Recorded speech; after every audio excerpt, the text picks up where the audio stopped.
पाकिस्तान एक बार फिर वही कर रहा है जो दशकों से करता आया है। अंतर्राष्ट्रीय दबावों से निकलने के लिए बड़े देशों के दरवाजे खटखटाना और वफादारी का मुखौटा पहनकर मदद की गुहार लगाना। लेकिन इस बार मामला थोड़ा अलग है, क्योंकि इस बार वो वॉशिंगटन के दरबार में पूरी तैयारी के साथ पहुंचा है। ऐसा हम इसलिए कह रहे हैं क्योंकि आर्थिक बदहाली और राजनीतिक स्थिरता के बीच पाकिस्तान अमेरिका के साथ अपने रिश्तों को नई ऊंचाइयों तक ले जाने की कोशिश कर रहा है और इस दिशा में उसकी हालिया गतिविधियां संकेत देती हैं कि ये सिर्फ कूटनीतिक शिष्टाचार नहीं बल्कि एक रणनीति संघर्ष है। IMF के कर्ज हासिल करने की कवायद के बाद अब पाकिस्तान अमेरिकी मिलिट्री कमांड से रिश्तों को प्रगाढ़ बना रहा है। अमेरिकी सेंट्रल कमांड के प्रमुख जनरल माइकल कुरेला की इस्लामाबाद यात्रा इसका ताजा उदाहरण है। उन्होंने पाकिस्तान के सर्वोच्च सैन्य सम्मान निशाने इम्तियाज से उन्हें नवाजा है, एक ऐसा सम्मान जिसे पाकिस्तान अब अपने कूटनीतिक संकेत के रूप में इस्तेमाल कर रहा है। सबसे पहले आपको बता दें कि ये निशाने इम्तियाज है क्या। दरअसल निशाने इम्तियाज पाकिस्तान की तरफ से दिए जाने वाला एक बहुत बड़ा सम्मान है।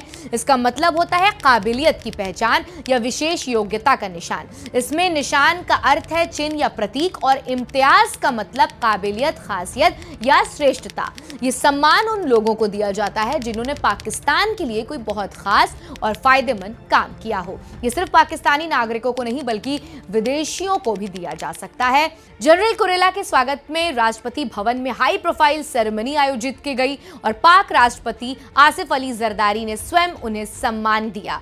तस्वीरें सोशल मीडिया पे तेजी से वायरल हो रही हैं और उसको प्रसारित भी किया जा रहा है, क्योंकि पाकिस्तान जानता है कि प्रतीकात्मक कूटनीति भी कभी-कभी बहुत कुछ कह जाती है। दरअसल इस खास मेहमान नवाजी के पीछे सिर्फ सैन्य सहयोग की अपेक्षा नहीं है, असल में चिंता FATF की संभावित वापसी है।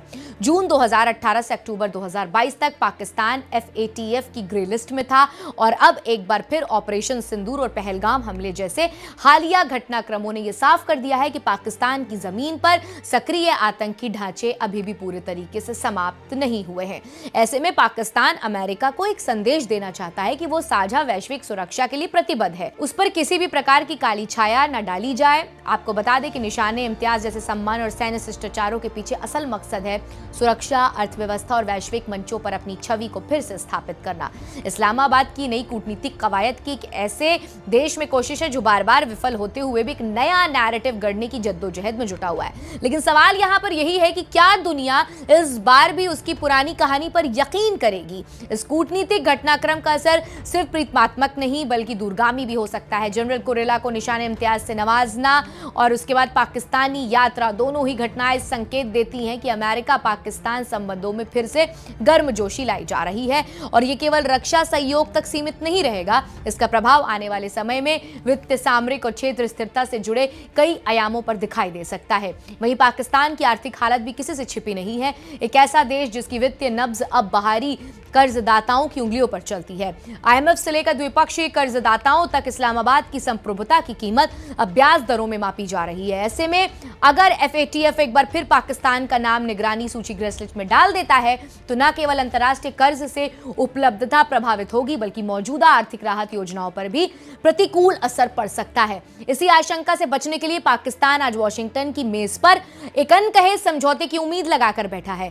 हर मुस्कान, हर सैन्य सम्मान और हर डिप्लोमेटिक शिष्टाचार के पीछे वही संदेश छिपा है, हमें बचा लीजिए, हम आपके साथ हैं। ये कोई साधारण मेहमान नवाजी नहीं बल्कि रणनीतिक निवेश है उस अमेरिकी समर्थन में जो आने वाले महीनों में पाकिस्तान के वित्त भविष्य की दिशा तय कर सकता है।